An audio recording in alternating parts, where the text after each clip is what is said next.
Happy Wednesday, Buff Nation. Hope you guys are all having a wonderful Wednesday. Really excited to have a brand new Buffs content creator making his debut here on the channel. So please go subscribe to Buffs Overload. His channel is in my description if you're needing a link. And man, we're going to talk about a handful of things. He's a longtime fan, has a lot of great knowledge and perspective. He's somebody whose videos I've really enjoyed watching, and I can't wait for y'all to get to know him as well. So let me go ahead and bring on Andy from Buffs Overload. Andy, how are you doing? Good. How are you guys? How are you? I'm doing wonderful. Thanks again for your time. It's been a few weeks, since I reached out. I was like, man, I know we need to connect. We got to do it. So I'm really happy that we were able to make it work out today. And to anybody who's watching that has not watched Buffs Overload, be sure to hit that like. Let us know where you're watching in the comments. But before we get into breaking down the season, talking about our matchup against Stanford, I would love to hear your story on how you got started doing this YouTube thing, because in the last month, I mean, your channel is really starting to grow. Yeah, I'm excited about that. I was happy to have one subscriber who was my wife, and then some others found it too. So that was good. But I grew up in Colorado. I live in St. Louis, Missouri right now. I've lived here for a long time, about 25 years. I grew up in Colorado went to Elizabeth High School. And got drug up to a Colorado game in '86. I think my friend was a fan of the Oklahoma Sooners, and we went up there and got the brakes beat off of us. But he was up there cheering for Oklahoma, but I was like, I kind of like the other team. So I wasn't born in Colorado. I was a military brat, so I bounced all around, but I ended up in Colorado. And I was a teenager, so I glommed on to the Buffs. And it was the perfect time to pick them as my team, because then they started rolling. So then I was one of the cool kids for a long time, but not so much for a long time. But so I just followed them. I'll tell you a funny story. I was in basic training. I was in the Air Force for a while. So I was in basic training the night in '89 when they played Notre Dame the first time in the Orange Bowl. They were undefeated, and my training instructor knew I was a Colorado guy. And he had kind of pulled me aside. I was in basic training over Christmas and New Year's, so it wasn't a great time to be in basic training, but whatever. And he said, hey, man, I will let you take one look at the television set, because there's no TVs down there. This is pre-internet, right? Mm-hmm. So he says, I'll let you take one look. You just knock on the door of my office. I'm going to open the door. You'll see my TV, but you only get one look at it. That's a true story. And I said, okay. So I sat around in the barracks, and I waited. I was trying to figure out what time it was. Maybe it was about halftime. I tried to time it out right. So it got late, and I said, okay, I'm gonna go do it. I just want to. It's driving me crazy about this game. So I knocked on the door. Dude threw open the TV, and they're getting blasted. It was like 24-6 or whatever it was. They're getting blasted. I just turned around. But then the next year they came back, had a good year again, and then they won it. And it's been that way ever since. Like, I just love Colorado football. And I don't even know why. It was from the early teenage years, and I latched onto my team, and that was that. And now I've wandered around for years, especially here in Missouri. Every time you show up somewhere with your Colorado gear, they're like, oh, fit down. And I'd go to a bunch of Colorado games when they were in the Big 12 with Missouri. I'd go anytime they came to Mizzou, I'd go over there. I've been up to Ann Arbor, watched them play up there. Not the catch game, but they followed it up. They came up there a couple years after that, and I went up. I try to go find them wherever they're at when my schedule allows it. I mean, I've got 6 kids. I'm an air traffic controller. So my time has been kind of, spread out. But yeah, man, we were just out there for the Colorado State game, had a blast. And that's my journey. I want to show you. I brought a prop. Okay. I brought a prop for you. I brought 2 props. I want to show you 2 props.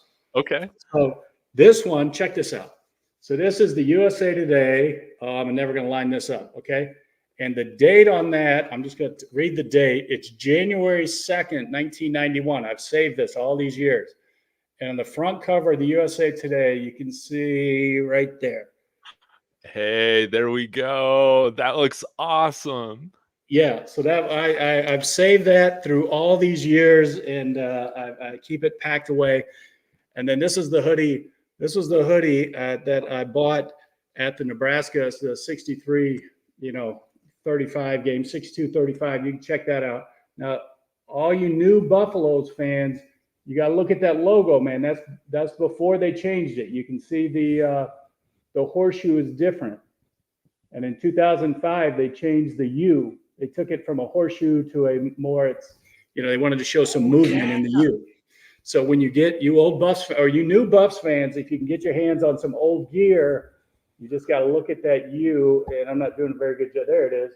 It's more like a horseshoe. And if you check out the gear today, it's just a flat U, kind of like that. So you can see the difference. Yeah. So that's if you want to, call out an OG, a Buffs fan, you got to start with the U on the CU logo. Man, that's amazing. To be honest, I never noticed that before. So yeah, I'm learning something new too. Yeah, the old stuff. I think I can't look at your banner real good back there. Your pennant you've got behind you. In your high-tech office. It looks like mine, your high-tech recording studio. Yeah, I can't tell if that's an old one or a new one. But yeah, you look at the U up there. If it's a horseshoe, then it's an old one. If that piece of the U is off, then that's when they changed in 2005, I believe.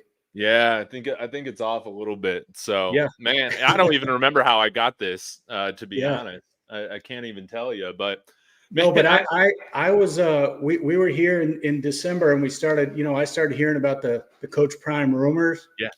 And man, I was just I took that. I was like a dog with a bone. I wanted that so bad.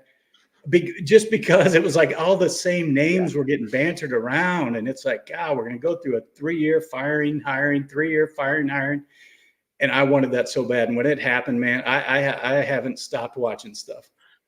Yeah, when he first got hired, one, I was still in complete shock because I'm like, he has no reason to come here, and it is just, we just weren't committed. We just haven't been committed to football for so long. I didn't think it was going to happen, but man, when he flew in for that press conference on that Sunday afternoon, I feel like I probably watched that thing 4 or 5 times straight through that day. I could just not get enough of it. I couldn't either. Yeah, I couldn't either. And it's been, I was the opposite of you, David. When his name started popping up, I started thinking that we would have a huge chance because, one, we don't have a deep, long national championship history, right? Mm-hmm. We were in a power conference. We have resources, and he had a clean slate to start from. I mean, he could, he was coming literally from ground zero. And I thought, man, if this would make a little sense. And then you hear all the other schools and I'm like, I don't know. And plus, just kind of, then I really turned into the Jackson State stuff. Like I really started backing up and watching a lot of his videos and stuff. Cause I knew Deion Sanders is prime time. I'm a Cowboys fan, a Yankees fan, and a Buffaloes fan. So I've had Deion in my life, my whole life, So when I started watching this stuff, I said, this could work here. I mean, why not? I mean, he can come in here and do something. He's going to have a free runway, if you will. So it didn't shock me. It did a little bit, but outside of the football side of it, because I was like, he's going to dig this place when he gets up there. Because, like I said, he's got a free slate. He's got a free run of it. My only, I was worried. I did hear like they were going to have to change some transfer rules that the university had. And when they started knocking down all those walls, I was like, oh, this is going to be really good. Yeah. Yes. Yeah. Yeah. That was the biggest thing that like showed me that they were very serious about like rebooting this whole thing and recommitting to it, because it's just the fact that they're allowing general studies degrees, degrees that you can pretty much get anywhere. It's huge. And our academic requirements for so long, it's like that's a reason why like Mel Tucker, for instance, never felt like he probably had a long-term fit here, because he was just never going to be able to recruit with those with one hand tied behind your back. And man, I liked Mel Tucker because if you look back, I mean, he had some NFL dudes on that roster, a lot of them. Oh yeah. They ended up transferring and everything else. And what I kind of liked about Mel Tucker is he went down to we played Arizona State and he coached in shorts. I was like, Yeah, that's yeah. kind of tough. I mean, The he went down khaki there coaching shorts. a pair of shorts. I said, oh, okay, he's my guy. But then, the money talks, and that's where I think people have to, everybody wants to speculate and evaluate how long Coach Prime's going to be here, right? Yeah. That's everybody's got their opinion on, oh, this is going to be, when his sons are gone, he's gone. This is going to be this, and he's going to parlay it in Alabama. He's going to do this. I don't think so, man. Because like he said it a million times, he's got the bag, right? He's got money. He didn't come here for money. Certainly he wants to be compensated and he's going to be compensated, but he has, I just believe in him. I do. And the merger between like the Colorado football base, right? Which is old because if you're still around, you're holding on to like guys my age, you're still holding on to the good old days. Mm-hmm. And then the I don't know what you want to call them, the primers, I guess, all the people who just follow Deion Sanders, no matter where he goes, what he does, whether they're just dedicated to this man. So here comes this big merger, and I'm like, man, this is all right. This is pretty cool. And the channels and everything it inspired me to launch my channel. And it's been great. It's been great to interact with people and see people online and watch everybody's content and just get in the middle of it. Just get in the middle of it. Totally. And I'm so glad to see you hopping on here because, man, I really do appreciate your perspective. What I like about your videos is that, yeah, you'll talk about something for like, 15 minutes, about, you've talked about like the cultural impact of, Coach Prime and how he coaches and, how he, in a sense, is a father, to Yeah. a lot of the players that he's coached. And, you'll talk about, what a future contract could look like and Yeah. change in college football, all of that. For my viewers that haven't been to your channel yet, Yeah. what are some things coming up that you plan on talking about here in the near future? Yeah, I've got a couple things. I want to talk a little bit about his opening press conference, and without giving it away too much, but we're going to talk about that opening press conference. I want to talk about the marriage between, and we can pitter pat around it, but it is his following, okay, is 90% Black African American, right? It's Mhm. Black. And Boulder is not. I mean, No. Boulder is just the other way. So this marriage and this molding of the two, each side's got to kind of to me it is it's so symbolic of what we need to do as a country, not to get too wonky and weird about things. Oh, Andy, real quick, you went on mute. Sometimes it does that with me too when my mic disconnects for some reason. That might have just happened. We'll give you a second to figure it out. Um,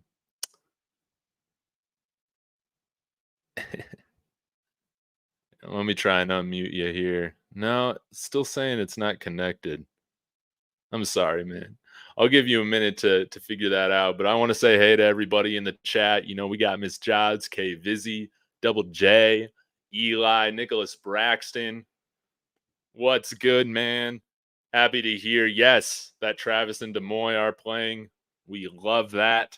And we're going to get into previewing that here in just a little bit as well with what we got to do to take care of Stanford. How about now? We Here we back? go.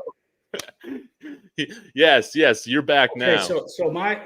so what I was getting at is that, like, you know, Coach Prime is a conservative guy, Mhm. right? If you get to know, if you're listening and paying attention, his values and what he stands for with these football players, that's like old school type stuff.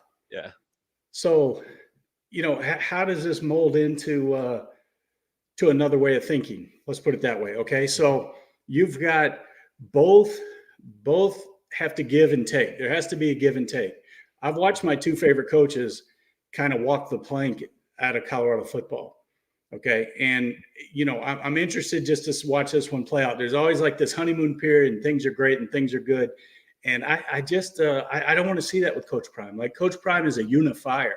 He's a Yeah. unifier, and his opening press conference, he came out kind of like he was at the pulpit. Like he threw down on a lot of religious type, praise God a lot. And I know sometimes, especially in Boulder, that gets a little, icky for some people. So it's going to be, I'm interested to watch that play out, because the football is the football. But sometimes I feel like deep in some of these schools, there's a resentment towards the football. Like, I don't know. I don't want to get too deep into it, but you know what I'm saying? Like, there's always people trying to take out the football team. And I'm like, yo, bro, nobody's tuning in ESPN for the chemistry lab. Not that it's not important, but a lot of it's just how it is. And this is something I'm following. I really want to watch it. When I went to the Colorado State game, man, it was lit. It was lit. I traveled out there. My wife, my two sons, we went out there, and we had been in 2020, I think. 2021, we went out for the Washington game at the end of the season. Okay. It was like half full, maybe a little bit more than that, but it was just a miserable game. It was boring. I mean, we won the game, actually. Somehow we had a fumble return or something. But I kept telling my sons, who hadn't been out there yet, my younger one, I said, man, you're going to see something different. You're going to see old school Folsom Field. And man, it was that and more. So, so that's some of the stuff that has me interested. We can talk about the players and this and that, and I can chop it up about that all day long, but that's not what interests me for some reason. I've got this, I'm just watching it all. And I really like what I see. I do, because someone like Coach Prime, man, he's him. Mm-hmm. He's him. He's one of one. I know they say that all the time, and he ain't going to get pushed around. He ain't going to get bullied around. He ain't going to compromise his beliefs. He's going to do it his way. And you're going to, either take it or leave it. Yeah. Yeah, no doubt. Like the way that you describe him as, a unifier is just perfect. And I think, he has forced isn't the right term, but, he's allowed us to have a lot more conversations with each other, to listen to each other. And you're right. And that's what our society needs more of. That's what our country needs more of. I think that that's why the vibes are so good, is because it's getting a lot of people talking, not just about football, but about a lot of other things about life. And I think it's funny because, about the certain sector, I think it's a minority, but of academia that doesn't want sports, doesn't want it to be the focus, doesn't want them to be paid. But it's like, in the words of Alfred Williams, years ago when I was listening to him on the radio, he said, when he was in school, they would make all these complaints and stuff like that, but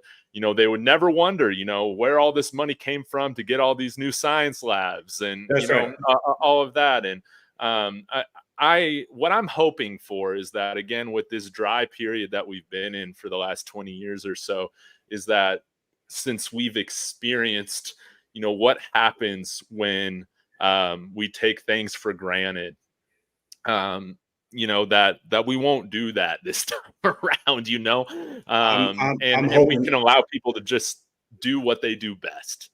And how about this? I mean, maybe it's a measuring stick too, of like, when Coach McCartney came through, and there were some things that went on at the end of his tenure.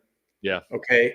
And especially with his players and how they were treated in public, and how they were singled out, flat out. I mean, you go back and read some of that stuff that happened to his players. A fight breaks up over here and they roll the running back over here. It's like he didn't have anything to do with that.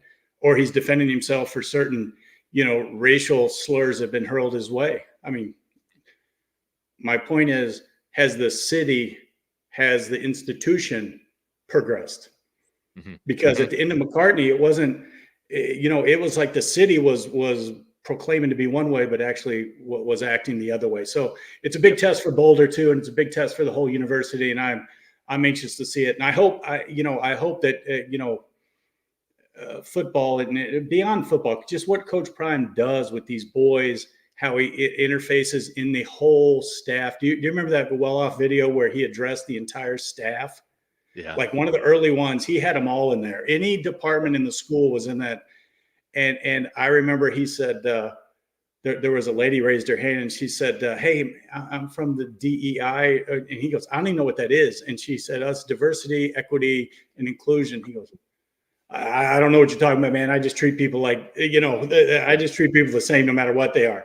And so I really like that's kind of what I'm seeing bubbling up. And I love it because it's gonna be it's gonna be something special if we just let it. Like if both Yep. sides just let it happen and don't Mhm. try to interject their BS into it, it's gonna be great. And Yeah. I'm all for it. I'm all on it. And Yep. so I want to look at that. I want to look at that, but that's kind of a long term thing we got to evaluate a little bit. Um, I'm super interested in the recruiting and the portal because I this time around in the portal, like, yeah, we got some good dudes out of the portal. There's no question. We got some really good players, especially compared to what was mulling around the Champion Center before that. But this time, I think we're getting starters. You know what I'm Yeah. saying? Like it seems like everybody we got had a little story, or was a Mhm. grad transfer, Mhm. or they weren't the Coming up a star of the level. team. Yeah, I think this year you're going to see some starters. Like you're going to Yeah. see some dudes who are in some serious big programs that say, no, I'm gonna go do that. Yeah. And Yeah. My hope is we got some guys, outside of Travis and Shador, probably the biggest transfer talked about was might have been AD Mitchell, from wide receiver from Georgia going out to Texas. And yeah, that's my hope is that we can grab some of these players from these, other big time programs that want to come out here because they see a need. Because I really feel like really the only missing piece is just having a little bit more beef up on yeah, those lines. And oh yeah, yeah, yeah, if yeah. Shador can get the time that he got at Jackson State, I mean, good lord, this Oh thing's my over. goodness, like that kid. I mean, it is so. I did a little video on that about how he introduced him because I even when he introduced him, I remember sitting there thinking that was pretty bold, man. Because you don't. Do you know? He knew, and we Yeah. had watched. But I mean, I know they talk about HBCU a lot, and there are some really good players in the HBCU. There's no question, but there's not 100 of them on each team. And I think that's where you see a real differences in the depth of some of these teams and everything else. But so when he came out and said that, I was like, boy, that's a big check you're going to have to cash right there. But hey, and doubled it. I don't know, man. I'm just giddy about this whole situation. And I Yeah. get on here and I watch you guys and I watch all your content and everybody's content. And it's just like, look at what is happening. And I feel like we're kind of in this lull. Like we really need to beat Stanford, and it has to be a pretty good win, I think. And then Yeah. that UCLA game, if you can get into that UCLA game healthy, if you can get into that UCLA game healthy and win it, then it's going right back up the charts. Then I think we're going to ramp up again. Do you Yeah. feel? Do you feel like I know people have talked about this, and I feel that way. You feel like they're when they went out and lost to Oregon and USC, there was almost like a joy, like the institution of college football almost was like, yeah, we're glad that happened. Now we can get back and cover those other teams, the real teams. I I think so. Yeah, like with a lot of my friends that aren't Buffs fans, it was like, they needed this reality check. And I'm like, what are you talking about? Like, Yeah, we, you can't, like, we were never coming out here saying, like, we're going to right. dominate everybody and Yeah, run the right, table. Like, Coach Prime never said right. anything like that.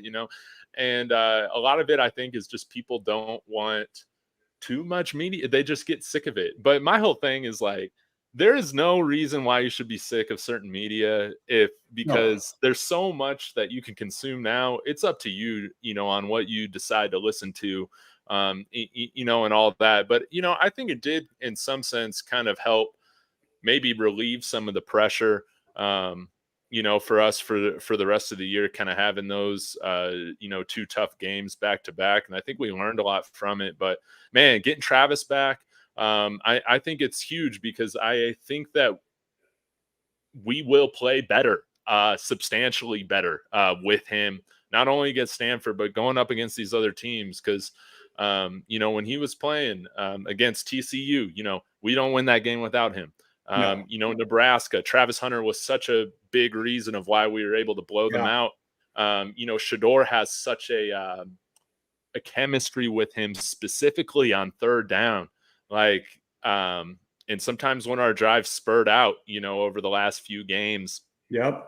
a lot of it's because we're not hitting that third down pass. Sometimes they're third and long, but so often his chemistry with Shador is just something that, I mean, Xavier's great, Jimmy's great, all the other guys that we got, but his chemistry with Travis, especially in the clutch, just seems to be at like a whole other level, and I think that's really going to help us keep things within striking distance for the rest of I the think, season. yeah, I couldn't have said it better. I think one thing that I noticed when Travis was out was that there was nobody to go get like a 50-50 ball. Like, Yep. Zay and Jimmy are great, and Antonio and even Omari Miller, although Omarion showed a little Yeah. promise, but there was nobody just throw the ball up in the crowd and they go get it. And you see this with every other team's got one. They just throw it up there and this dude goes and gets it.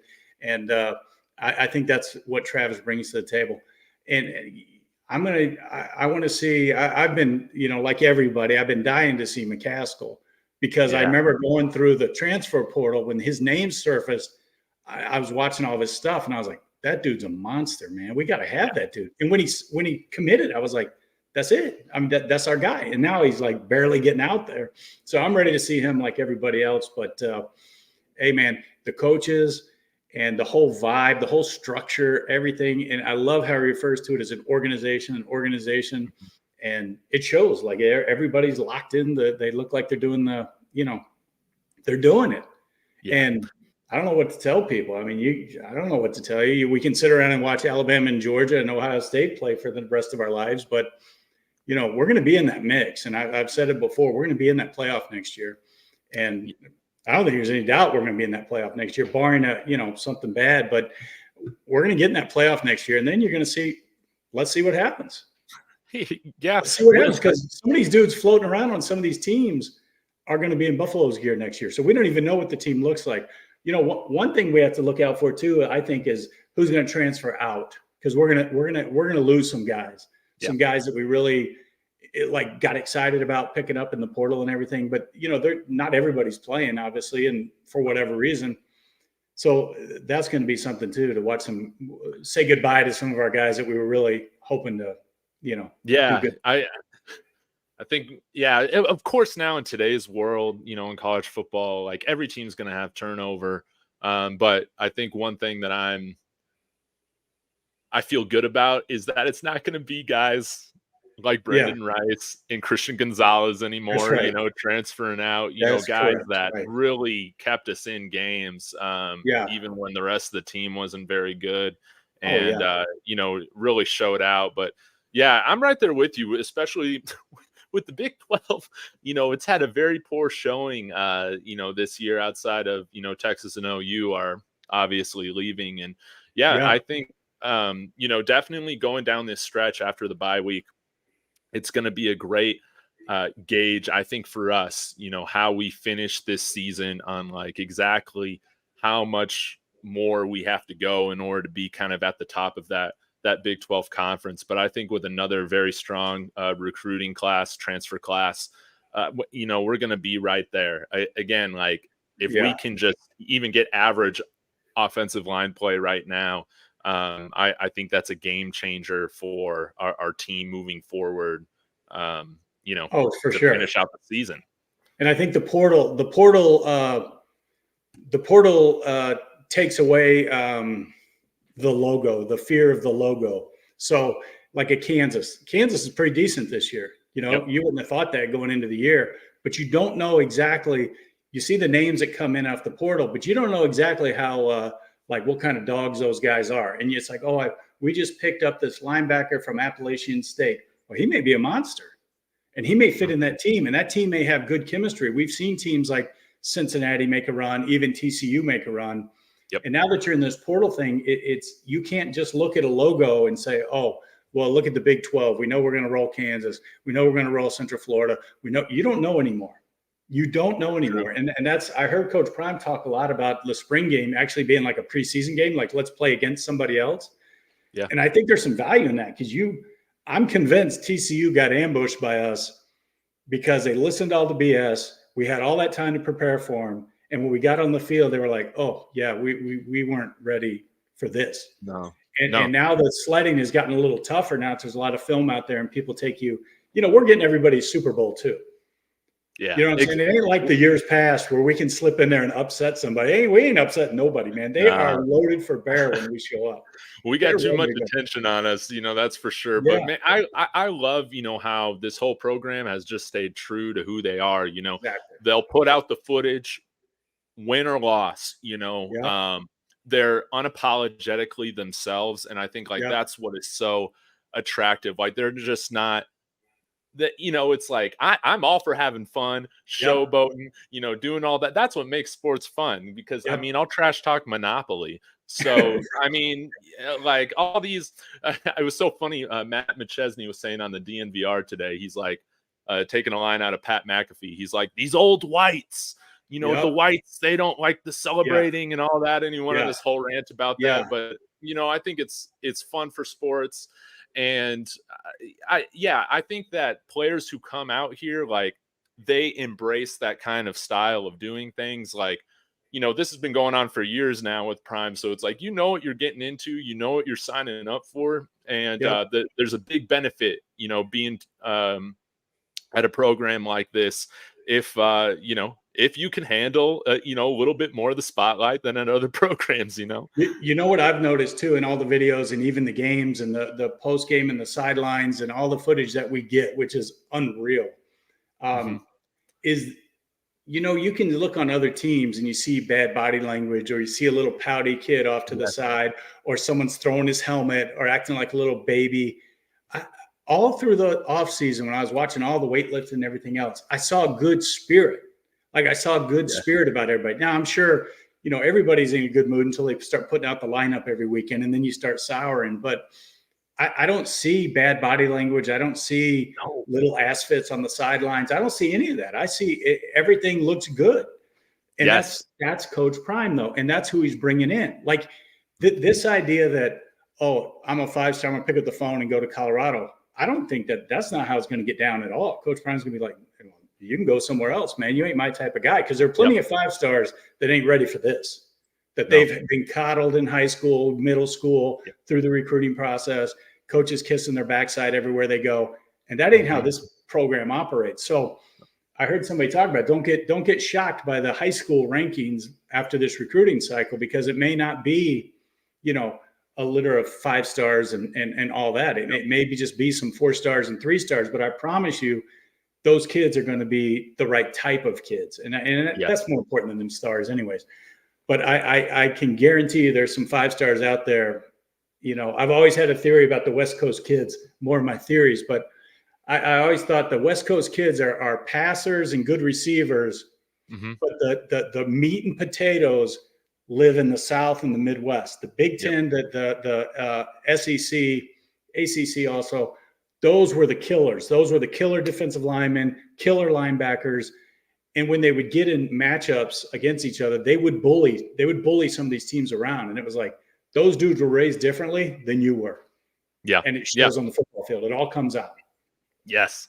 And I It all think comes it's in with some of these areas like Texas, for instance, why I'm so excited that we're going back into a Southern conference is just it's a lot easier to convince somebody, living in, East Texas or West Texas, I come out to agree. Boulder, for college than a lot of these kids that grow up, on the I coast of agree. California where Yeah. we've been at, it's just a little bit different of a pitch. Boulder doesn't come off as, being as special. But one thing that I've kind of been wondering about, and Yeah. again, I'm not complaining, but it'd be kind of cool to see some Polynesian players from like Hawaii or, Yeah. or whatever get out here too, because Yeah.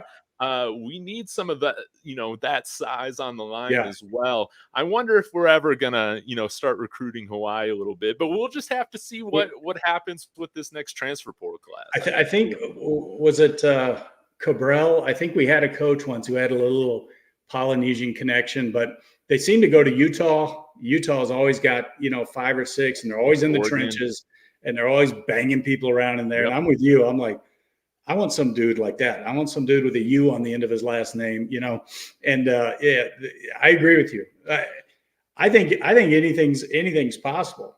The Yeah. one thing these next however many games, you don't want to overlook Stanford. I don't think they will. I think that little thing that happened in Tempe, that little scare down there, which I knew was going to be a tough game because, heck, it's a tough place to play, You honestly. called it. You said it was going to be close right there at halftime, and then I CU thought it would was. pull away. I thought it was going to be like that, but coming to Friday night has to be. It's time to get things right. It's time to get button up. We've been talking about special teams the entire time. They did come through a little bit, against Arizona, but I mean, we've had punting problems. I haven't been overly impressed with the punter. We haven't had a return pop since Tempe the other night. Nothing has happened in the return game. We've had punts blocked. We've missed field goals. So I want to see the whole thing kind of come together, because I'm telling you that UCLA game, there's a chance in that game. Like if Travis is back and we've sewn some things up and really put a beat down on Stanford, not even a beat down, even if we just handle the game and it's never a doubt. You shouldn't lose to a team that doesn't even have a football coach. And they have a director of football operations. They don't even have a football coach. The guys, I mean, that should not happen. I mean, you don't have a football coach. Is that Troy Taylor's official title? Yeah, it's not head football coach. It's like named after somebody, director of football operations. It doesn't even say head coach. Interesting.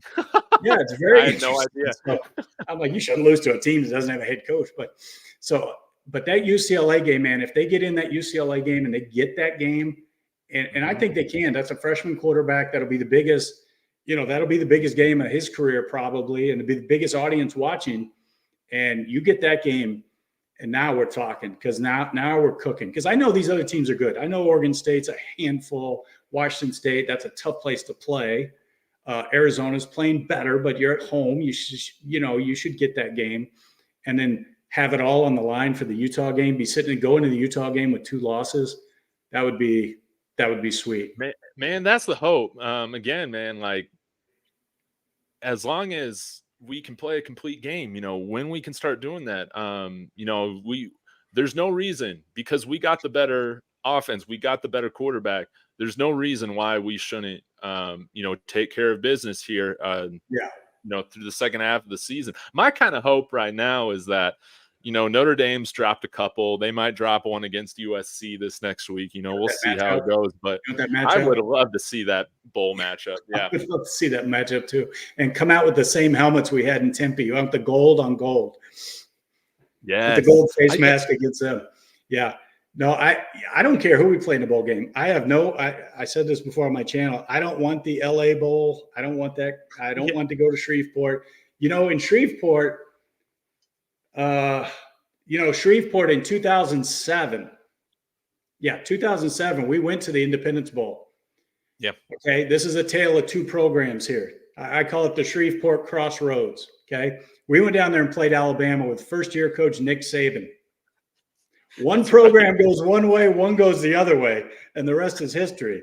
So I think that's probably gonna be a video, Crossroads Shreveport, because that was the end. That was the second year of Hawk Love, so which was trending kind of in the right direction. The first year wasn't good. That year they got them to a bowl game. They got beat in that Independence. They got beat in that Independence Bowl. Alabama hangs a right, and we go into purgatory for a little while. Oh, so, man. Yeah, just mistake after mistake on our end. Well, yeah. So when I hear Independence Bowl, I don't want the Independence Bowl, and I'm getting greedy. So I don't want the Independence Bowl. I don't want that LA Bowl. I want something in the holiday season. You know what I'm saying? Those always seem like bowl games. I want it, I don't want the Tuesday kickoff on the 18th of December, just being a baby about it, being spoiled. But I don't want that. I want to go, 7-4, 8-3, whatever, and get to a holiday season bowl game. Yeah. Oh yeah. Yeah. And I think, man, I think regardless, I think we're going to get some pretty big invites just because of how substantial the viewing numbers is. For those who are watching that don't know this, because the Pac-12 network is so poor, they don't release their viewership numbers at all. So that's why you didn't see, where CU, ASU ranked this week, but hopefully we're done with that. I watched it on a gas pump. I watched it on a gas pump. No, I had to sign up. I did the Oh, go ahead. Fubo TV 7-day Yeah. trial and then cut them off real quick, then cancel my subscription. So I hope that another game doesn't end up on the Pac-12 network. I'll have to. Nah, I think we're done. Yeah, I did Fubo for TCU, and then I used a different email to do another free week, Did free you? 7-day trial for this. So I'll watch the Stanford game and then cancel it right after that, and then I think we're taken care of. I hope so. I hope Yeah, so. with all the No more Pac-12 stuff. Pac-12. Yeah, that has been, well, that's been our home for a long time. I mean, we've been the home team of the yeah. Oh, it's just been miserable. But as we kind of wrap things up here within the Yeah. next few minutes, Andy, I'm really curious just to hear from you, like who have been some of your favorite players to watch so far this season? This season, Yeah. I guess the same as anybody. I've really liked. Well, Jimmy Horn is my personal favorite, and the only reason I like Jimmy Horn is because they threw a ball to him at. I think it was the Colorado State. I think he caught it. Was it Colorado State? He caught a touchdown, or maybe TCU. They threw it to him in the back of the end zone, and this dude looked like he was just in the backyard playing Nerf football. Like how casual he was catching the football, and I'm like, that's a big catch, bro. I mean, I expect you to, and he just kind of casually caught it. I like the tight end. I like Mikey Harrison. Yes. I've enjoyed him on defense. On defense, I've liked watching Cooper. Kind of fill in and kind of take over or fill that void a little bit for Hunter. And he's had some big pass breakups. The Alabama kid who played cornerback, he had a great interception against Oregon, and Yes. he kind of jumped up and caught that ball. But it's funny on this defense how guys phase in and out. Like they're out there, and I'm thinking that wasn't horrible.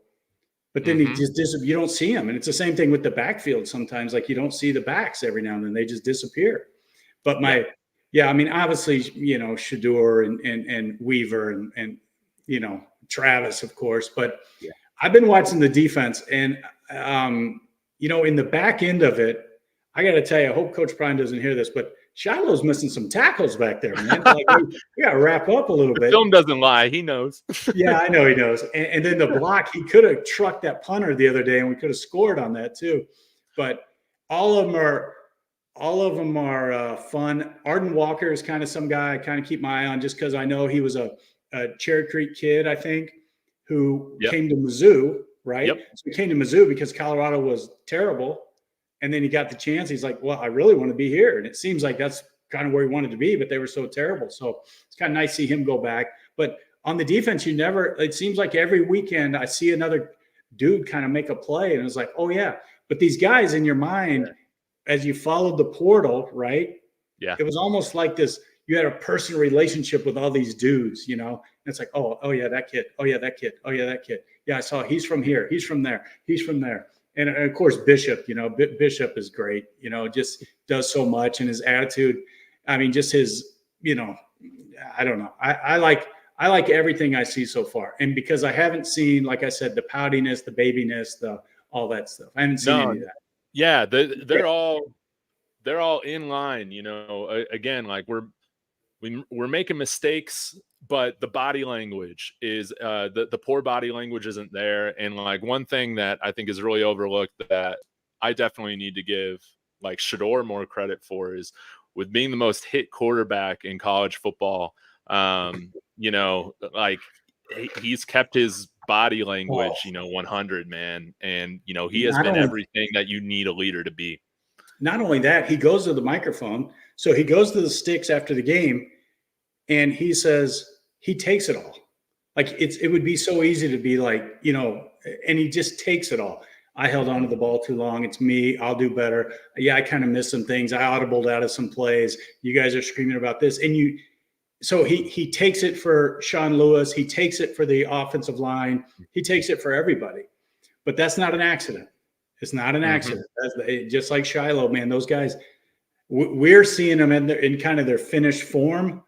These dudes have been doing this. These dudes have been around this type of, their whole life. And it's great, man. It's great. The content's great. All you guys making stuff out there, keep doing it. I can't stop watching it. My wife's going to leave me because I'm watching too much YouTube, but everything is great, man. Just keep on, everybody keep doing their thing.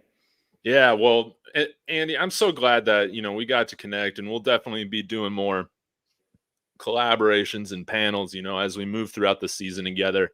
Yeah, this has been great. A lot of people here in the comments just saying how they're enjoying this, and some have subscribed to your channel. It's great.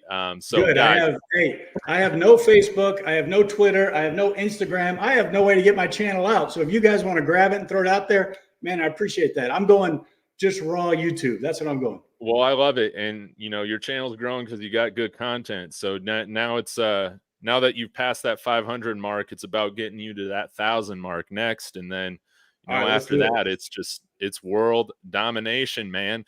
Well, I don't know about that. I'm an air traffic controller, so I still got to go to work. But I only got 2 more years left of that. So then I'll be all yours. We would do this every day. I'll leave this. I'll wrap this up with this question, Chief Solomon. I know we talked about this a little bit. Who would we like to see you play if we win out in a bowl game? I'll still go with Notre Dame. Is there any other opponent that would be very attractive to you? If we do finish the season like 9-3, is that where we're at right now? No, 10-2. I would like to see Clemson. Ooh. Clemson I'd would like be to see great. Clemson. Dabo against Coach Prime. Yeah, I want to see. I want to see a recent blue blood. You know what I'm saying? I don't want to stumble into Duke or some. I mean, even though no disrespect, I want to see one of them brand helmets on the other side and give them the business. Just like what you were saying about Notre Dame. Yeah, I want to see one of those guys who've been laughing at us for 15 years. Yeah, I think it would be great. But yeah, if Florida State ends up choking it away, I don't think they will.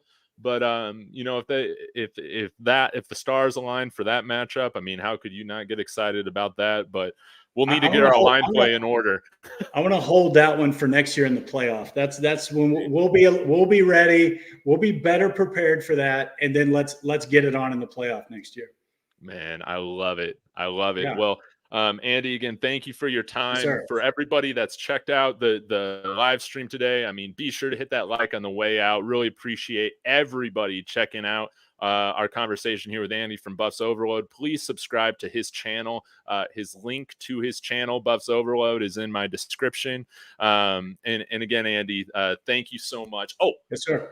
And I did want to say, guys, I'm getting on here with Big Dog Chico for Dog and Dave here at the top of the hour here at 4 p.m. Mountain Time. So I'll be back here in like 10 minutes.